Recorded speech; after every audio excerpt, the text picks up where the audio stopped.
Olá, alunos do segundo ano A, B, C, D e E do Colégio Luiz Maco Ferreira da Costa. Tudo bem com vocês? Hoje faremos uma aula relacionada à política, tá? Eu falei na aula anterior a introdução da política, falei sobre a questão da democracia e hoje eu falarei com vocês sobre a questão do totalitarismo e das ditaduras, né? O que foram, essas ditaduras, o que foram esses totalitarismos, quais são os autores realmente que trabalham essa questão, né? E também, não vai dar tempo de eu falar muito sobre a questão religiosa na política. Mas isso talvez eu vou pensar numa live que nós estamos fazendo aí, com a professora Sandra no projeto Café e Cultura. Aí eu vou tentar anexar esse conteúdo dentro desta live, tá bom? Então esse assunto eu vou trabalhar mais para frente após essa aula, tá? Então assim, pessoal, quando nós pensamos a questão do totalitarismo, tá? Total significa uma questão que é tudo, ou seja, uma mesma pessoa tem o poder de comandar a política, a economia, a sociedade, a religião, a cultura, a política em si, de uma forma ampla. Isso é ser totalitário, é não depender dos outros para se fazer as coisas, tá? Então aqui diz o seguinte: o totalitarismo foi um fenômeno político do século XX, tá? Século passado, que mobilizou de modo surpreendente grandes segmentos da sociedade de diversos países. O totalitarismo de direita, conservador, ocorreu na Alemanha, de Hitler, nazista, e na Itália fascista de Mussolini. O de esquerda, nós tivemos fascismos e nazismos de direita e nazismos e fascismos de esquerda também, tá? O nazismo de esquerda, de orientação comunista, tá? Expandiu-se pela União Soviética na China, por Mao Tse Tung, e na União Soviética por Stalin, com influência de outras partes do mundo. Tanto o nazismo alemão, o fascismo italiano, o stalinismo soviético, apresentam algumas características principais comuns. Então, tanto os de direita quanto os fascismos e os totalitarismos de esquerda, eles têm coisas que são incomuns para se definir como uma ditadura dentro do poder. Exemplo, a interferência do Estado em todos os setores, na vida familiar, como eu falei, na economia, intelectual, religiosa, lazer, difunde a ideologia oficial. Nada restava ao privado e ao autônomo das pessoas. As pessoas não tinham liberdade nesses regimes, tá? O partido tem que ser único, certo? Rigidamente organizado e burocratizado. Promovia a identificação entre o poder e o povo, recusando o seu pluralismo partidário, características básicas da democracia liberal. Quais são os países hoje que ainda se tem um partido único? A China, a Cuba, certo? E a Coreia do Norte, que são os principais herdeiros do comunismo, ainda prevalece essa ideia do partido único, que é essa ideia de não ter pluripartidarismo, muitos partidos, O Brasil não, o Brasil tem mais de 30 partidos, políticos. Outra questão é a organização de massas sob a tutela do Estado. Sindicatos, agrupamentos, auxílios mútuos, associações culturais de trabalhadores, organizações de jovens e crianças e mulheres, círculos e de escritores, artistas e cientistas. Então tudo estava tutelado do Estado, tanto o sindicato quanto o grupo de trabalhadores, tudo era o Estado que mandava, tá? A mistificação da figura do chefe. O chefe se torna um mito, certo? Nesses tipos de regime, o chefe ele é colocado como um ser idealizado, tá? A subordinação dos poderes do legislativo, do executivo e do judiciário, ou seja, todos esses poderes estavam submetidos ao líder, tá? Não existiria justiça, não existiria leis que seriam independentes da justiça, única ficaria somente para uma pessoa. A consideração pelo Estado de todos os meios de propaganda, veiculação de ideologias oficial às massas para forjar convicções inabaláveis, manifestação da opinião pública a fim de garantir a base de apoio popular. ou seja, você manipular os meios de comunicação, né? Usar grandes empresas como Globo, essas coisas assim, eles manipulam as informações, tá? Então as pessoas não sabem muitas coisas por causa disso.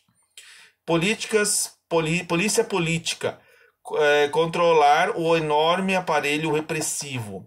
A Gestapo na Alemanha, a Organização de Vigilância e Repressão do Antifascismo ORVA na Itália e a Tcheca na União Soviética. Eram polícias que controlavam, né, as chamadas milícias, né, que seriam polícias que repreendiam as pessoas, tá? Campos de concentração, que vocês já conhecem, né? De extermínio como o Auschwitz na Polônia e os trabalhos forçados dos gulags nos soviéticos, né? Então, na União Soviética nós também tivemos, né, campos de concentração. Na década de 80, mais ou menos em 90, vocês tiveram aqui no mundo, né? No mundo houve na região perto da Rússia chamada a região da Iugoslávia, né? Que era o chamado país dos Balcãs, né? Aquele tal de Milosevic, né, que era um dos caras que tentou, conhecido como Carniceiro dos Balcãs, que foi o cara que foi condenado pelo Tribunal Internacional na década de 90, porque ele tinha criado campos de estupro. Então eles jogavam lá as pessoas e as mulheres eram estupradas nesses campos, né, para misturar uma etnia com a outra, né? Isso era uma forma de eugenia que se existia na década de 90, tá? Censura de notícias dos meios de comunicação de produção artística e cultural, né? Então, censurar as notícias, né? Os meios de comunicação, né? Como aconteceu aqui na ditadura militar, que certas coisas podiam passar pela censura, outras não podiam passar, né? A valorização de disciplinas de moral e cívica, que também existia aqui na época da ditadura, visando a educação de crianças e jovens, estímulo à força da vontade, à disciplina e o amor à pátria, né? Então era uma coisa, ideologia implantada nas pessoas, porque as pessoas tinham que cantar o hino, né? Então nunca foi uma questão autônoma, isso é uma coisa que foi implantada por políticas e ideologias anteriores, tá? O nazismo alemão teve forte conotação racista, fundamentada em teorias supostamente científicas para valorizar a raça ariana. Qual que era a raça ariana? Pessoas brancas, altas, fortes e inteligentes constituíam o grupo mais puro e superior, né? Hoje ainda dentro da política nós temos, né, pessoas, os brancos sempre são os que mais se dão melhor do que os que são mais escurinhos, mais negros, mais desse jeito, né? Deste modo justifica-se a perseguição e o genocídio de judeus, tá? Ciganos, considerados raças inferiores, homossexuais, colocar ali também negros, né? Colocar ali também deficientes, também que eles eram considerados degenerados, comunistas, né? E pessoas que eram contrárias ao regime do Hitler, né? Até mesmo propriamente alemães ou digamos assim, militares que se colocavam contra a essas atitudes que o Hitler fazia, né? Tem um filme do Tom Cruise lá que é muito bom, né? Que eles tentam um plano para matar o Hitler lá, que os soldados que tentavam e acabaram sendo exterminados, que é Operação Valkyria, né? É bem interessante aquele filme, bem clássico, tá?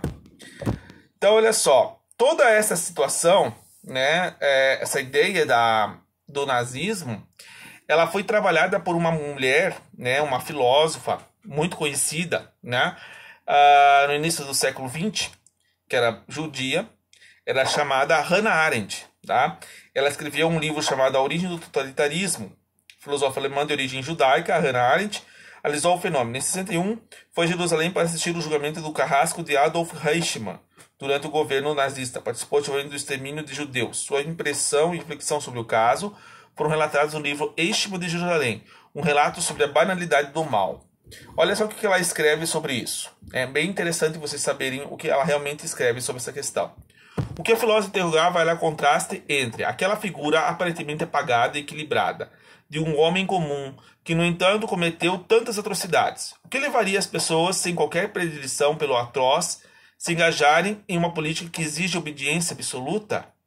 O que faz cumprir essas ordens? Arendt acredita que elas pertencem às massas politicamente neutras, indiferentes, que constituem a maioria fatos que por si só não seria causa suficiente para desencadear o totalitarismo. No entanto, a situação modifica-se quando se sentem pressionados por crises econômicas, como a inflação e o desemprego. Neste caso, mesmo não cometidas com políticas, tornar-se insatisfeitas, caem na desgraça. Quando no futuro, Hannah é fundamental compreender que a condição para o aparecimento do homem de massa na Europa. A principal característica do homem de massa não é a brutalidade nem a rudeza, mas o seu isolamento e sua falta de relação social normal. Os movimentos totalitários são organizações massivas de indivíduos automatizados e isolados. Distingue-se dos outros partidos e movimentos pela exigência leal total, irrestrita, incondicional, inalterável de cada membro individual. Nesse sentido, Hannah Arendt criou o conceito de banalidade do mal. Sua intenção não foi negar o crime cometido nem o horror do Holocausto, ou de formas institucionalizadas do terror, pois nenhum mal é banal, mas expor que o mal cometido pode aparecer como se fosse banal. Eichmann cumpria ordens como funcionário dedicado, com total submissão a valores externos, não questionado. Ou seja, quanto menos politizado e crítico forem os indivíduos, mais completamente se deixarão sujeitar por regras e cujos fundamentos não buscam conhecer. O que ela quis dizer com isso? Ela quis dizer que as pessoas eram tão alienadas ao regime do Hitler, né, no sentido de serem tão massivas àquela ideologia, que acabavam não tendo compaixão ou amor pelas pessoas que eram mortas e exterminadas naquela situação, né? Naquelas atrocidades do campo de concentração. E as pessoas acabam muitas vezes, né, dentro desses próprios regimes, se tornando homens que não são mais homens. Elas se tornam praticamente robôs, no sentido de serem pessoas manipuladas, né? Que não pensam, não criticam, não refletem, não buscam conhecer as coisas, né? E se nós deixarmos isso acontecer, isso é uma tendência que pode levar, se isso se estender, isso pode levar ao fim de uma democracia, né? Que é a capacidade de você criticar, de você argumentar as coisas, né? Então, isso são regimes extremos, né? Que levam a uma situação de grandes atrocidades, né? Com relação aos regimes autoritários, regime autoritário costuma ser indevidamente identificado como governo totalitário. O que há de comum entre eles é o cercamento de liberdades individuais, tá? Em nome da segurança nacional, o recurso da massiva propaganda política, a censura e o ativo aparelho repressor. Nos regimes autoritários, porém, não há uma ideologia de base que sirva na construção da sociedade, nem a mobilização popular que lhe dê suporte. Ao contrário, em vez de doutrinação política e incentivo de engajamento ativista, ainda que dirigido, prevalece a despolitização, que leva à apatia política, ou seja, você despolitiza o político, o indivíduo, você despolitiza a pessoa, né? Faz com que ela não pense em política, faz com que ela não queira se fazer parte da política, né? E prevalece disso. Mesmo assim, o clima de repressão violenta gera medo, desestimula a atuação política independente. Sempre que possível, os governos autoritários procuram manter a aparência da democracia. Permitem a existência de partidos de oposição, embora atuem apenas formalmente, entre aspas, enquanto o partido do governo figura como um mero apêndice do poder executivo. O governo autoritário também posiciona militares na burocracia estatal, enquanto a elite econômica conta com os oficiais de forças armadas nos postos-chave. Deste modo, os militares integram a instituição política mais importante da nação. Foi acontecendo por ocasião do golpe militar de 64 no Brasil, né, que impôs o regime autoritário no Brasil durante 2 décadas. Tá? Na América Latina, outros países passaram a exigência de autoritários, como o Chile, por Pinochet, né, o Uruguai e a Argentina. Então, esses países da América Latina, na década de 70, na década de 60 e na década de 80, eles tinham esses regimes militares políticos para conter o comunismo que existia, né, na União Soviética. Então, para impedir que o comunismo realmente surgisse no Brasil, né, num período de Guerra Fria, criou esses regimes militares, né? Era uma forma de impedir o surgimento do comunismo para destruir o capitalismo que existia aqui até então, né? E hoje nós vemos dentro de um discurso político, né, aquela ideia de que existe comunista. Comunismo não existe mais, pessoal, tá? O comunismo acabou no momento em que você tinha, né, a União Soviética, que acabou em 1979, tá? O que nós temos hoje são governos de esquerda, de ideologia esquerda, mas que não tem aquele comunismo, aquela ideologia comunista como existia naquela época da década de 70 e na década de, né, de 60 mais, tá? Isso aí já não é um regime que tenha, né, de fato, uma base sustentável, né? Existem os partidos de esquerda, mas são resquícios, né, dessas ideias comunistas aí, né? Mas não chega a ser aquele comunismo como tal, que não deu certo, né?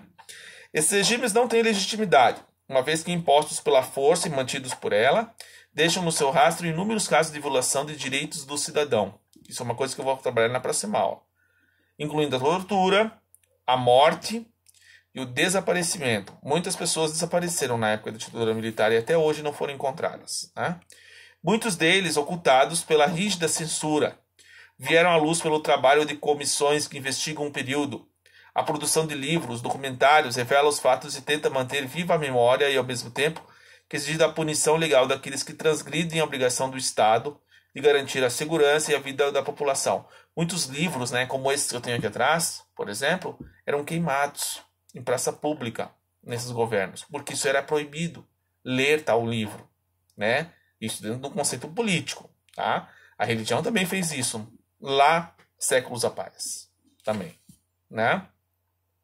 Então a produção de livros, documentários, ao contrário dos demais países sul-americanos que conseguiram levar os tribunais responsáveis pelo crime, no Brasil eles ainda permanecem livres, né?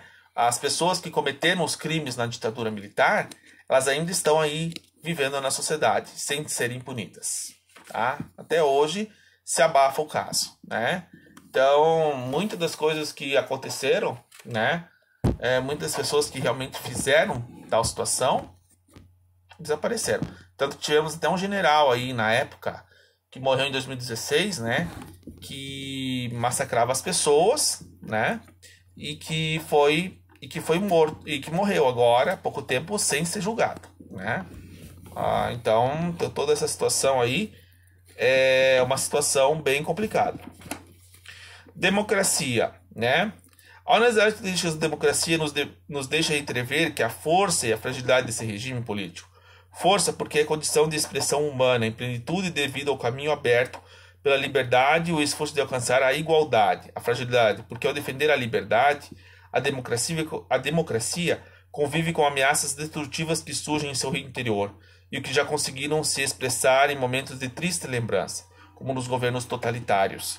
Atualmente vê-se ainda que a ameaça do terrorismo tem feito governos ferirem garantias de liberdade e privacidade em nome de maior segurança. Aliados a esse retrocesso, a intensificação de bombardeios nas áreas dominadas pelo ISIS, aqui está dizendo, talvez seja indício de que o ideal democrático tenha ficado mais distante. Não há forma para explicar a derrocada de uma democracia, tampouco quais seriam as condições para mantê-la atualmente. Entretanto, vale refletir sobre a importância da educação universal, voltada pela citação da diversidade e a convivência de culturas das suas diferenças. Então a gente tem que saber viver com a diferença, saber viver com um pensamento diferente do outro, saber criticar, saber debater, saber conversar, saber dialogar. É isso que está se faltando dentro da sociedade. É a gente saber conviver e saber entrar num consenso nas suas diferentes opiniões, diferentes condições de fala e debate sobre tais situações. E para isso as pessoas têm que aprender, né, a conversar e não agir achando que a tua ideia tem que prevalecer sobre a do outro. Isso não existe, gente, tá? Dentro de uma democracia a gente tem que respeitar a opinião e a decisão do que o outro tenha, mesmo que você contrarie aquela decisão e que você não concorde, você tem que respeitar, né? Posso não concordar com o que você me disser, mas defenderei até a morte o direito de poder dizer. Isso que dizia era Voltaire, tá? Revolução Francesa, gente. Tá? Então a gente tem que pensar bem, né? No que a gente vai falar, no que a gente vai expor, né? Porque você vai receber um monte de crítica na rede social. Você tem que ter a tua posição, né? É saber se posicionar, né? É saber se colocar diante da situação, né? Eu acho que todos nós que defendemos uma posição e que depois basicamente acabamos, como é que eu posso dizer, decepcionados com tal político, com tal ideologia, né? Acho que todos nós temos que fazer uma autocrítica de nós mesmos, para que nós possamos um dia se autossuperar nessa tal da nossa consciência aí, nesse sentido, tá bom? Então o que eu queria falar com vocês era isso, né? A questão da diferença entre um governo totalitário e um governo, né, democrático, tá? E nas próximas aulas eu vou falar sobre direitos humanos, né, cidadania, e se der tempo eu falo também um pouco sobre o conceito de religião e Estado laico, tá? Depois eu vou entrar mais nos autores para nós fecharmos daí, né, esta ideia sobre o conceito de política na filosofia, tá bom? Um grande abraço a todos, tá? Façam a atividade que eu vou deixar junto com esse vídeo, que vai valer nota, certo? E não deixem, por favor, de fazer as atividades da SED. Vocês têm que fazer essas atividades da Secretaria de Educação, porque é por elas que eu estou contando a presença de vocês, pessoal. Que daí não tem que ficar aí o dia todo apagando falta de vocês, tá? Eu tenho que ter um controle. Vocês têm que acessar o Google Classroom e fazer as atividades. As obrigatórias é o mínimo que vocês podem fazer, gente, tá? Por favor, vamos fazer as atividades, tanto as minhas quanto as da Secretaria de Educação, tá bom? Um grande abraço, bom feriado, tá? E feliz Dia das Crianças para vocês.